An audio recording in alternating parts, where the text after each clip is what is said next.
Hello, so today's book review is going to be on The Murder After the Night Before by Katie Brent, and this book, I have to say, is my first 5-star book of this year. It's my first 5-star of 2025. Yeah, this book was really entertaining. So you follow the main character, Molly, and you start off with her kind of getting up in a bit of a drunken state, or a bit of a hungover state. She's gone out to a work do, she's gone out for a party, and she's woken up the next day with absolutely zero recollection of what's happened, what she got up to. There's a strange man in her bed, and she's got a real bad hangover, but she decides to drag herself into her work office anyway and kind of try and get the gossip on what happened on the night before. Unfortunately, the night before for her was really not a good one. She got caught in doing an act, and it was caught in a video and it went viral and it's gone all over social media. So everybody's kind of like looking at her, everybody's judging her, and it's a really awkward scenario. She's thoroughly ashamed of, what happens in the video. And you get a very good kind of commentary in this story about the effects of social media on people, and also how social media has a tendency to kind of like almost victim blaming in a way.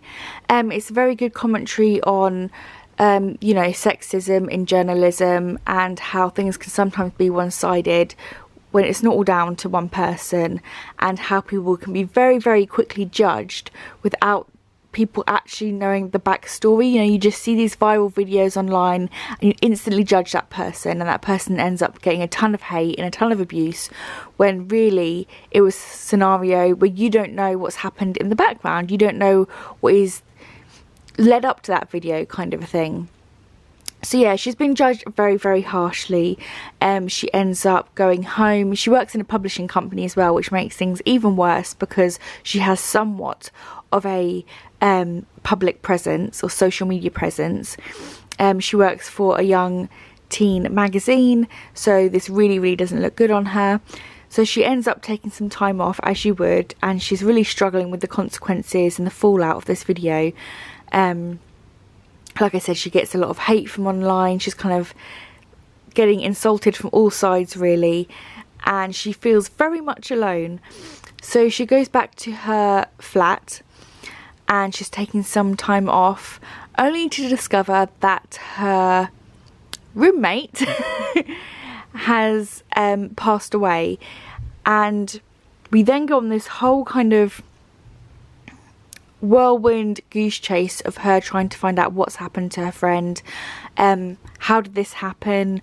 She's trying to piece together things. Obviously she can't remember anything from the night before, so she's only going off what other people are telling her, like what her colleagues have said and what other people in her life and the video. She's kind of putting clues together and piecing bit by bit together. Her roommate was also a journalist who was working on a story, so to distract herself from the stuff that's happening to her online and the hate and abuse she's getting from people from online, she then goes off and tries to, like I said, discover what happened to her friend and put the pieces together. It's like a giant jigsaw puzzle she's trying to put together. But the character herself, Molly, she's kind of all over the place. As you can imagine she would be after, having woken up after a drunken night out, and yeah, things just going from bad to worse to worse to worse. She's kind of all over the place, and you do find her a little bit frustrating in some parts. You're kind of like, come on, you can like put this clue together, you can do it. Like, I feel like things become more clear or more obvious to the reader than it does the character herself. It takes her longer to figure stuff out, which could sometimes be a little bit frustrating to read. But I did find the pacing of this book very good. It was quite fast paced. I read it within a couple of days and it really kept me hooked. It was just kind of like this woman's life is completely falling apart and it's one thing happening after another, and you're like, is she going to be okay at the end of this book? Because she's going through a lot right now. I feel like the purpose of this book was to kind of show people that, like I said, not everything is as it seems. When you see something online, it might not be exactly what you think it is, and to maybe not judge people. I feel like there was also a commentary on sexism within social media within this book, which was very interesting, but it wasn't done in like a heavy sense. I feel like because of the other plot running alongside what was happening in her life, her also trying to figure out this, you know, what's happening with this murder, it was a good balance, and things moved along quite quickly. You didn't feel like it was dragging out. Like I said, the character could be frustrating at times. But it says, I woke up with a hangover from hell, estranged in my bed, and I've gone viral for the worst reasons. My best friend Posey is dead. The police think it's a tragic accident. I know she was murdered. There's only one thing stopping me from dying of shame. I need to find the killer. So yeah, she's kind of distracting her mind by finding out what happened to her friend.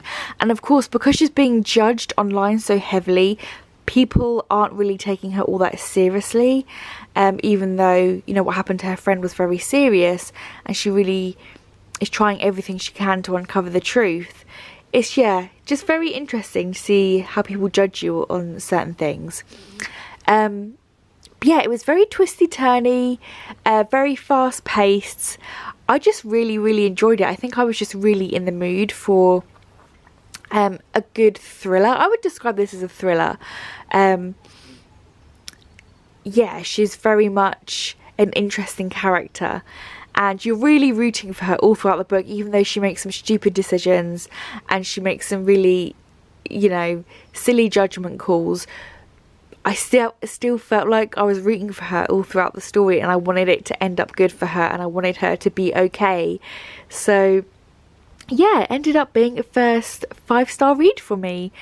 So I would definitely read more from this author. She also wrote How to Kill Men and Get Away with It, as it says here. I think there was another popular book, so I would be interested in looking into that as well, because I really did enjoy this one.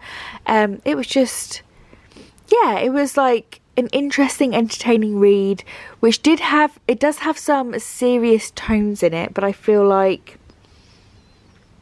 although the subject matter of some of the issues in this book is quite serious, you can kind of read it without getting, like, it doesn't pull you down, if that makes any sense. Like, you can read it and still enjoy the story whilst understanding that some of the themes in this are quite serious, and it just makes you think. It makes you ponder about social media a little bit. It was a very interesting element. So yeah, those are my thoughts. I'm going to stop rambling. Let me know your comments down below. Have you heard of this book? Are you planning on reading it? What are your thoughts on it? Yeah, I would recommend. It was my first 5-star read. So yeah, that's all I'm going to say. So as always, thank you for watching, and until next time, bye guys.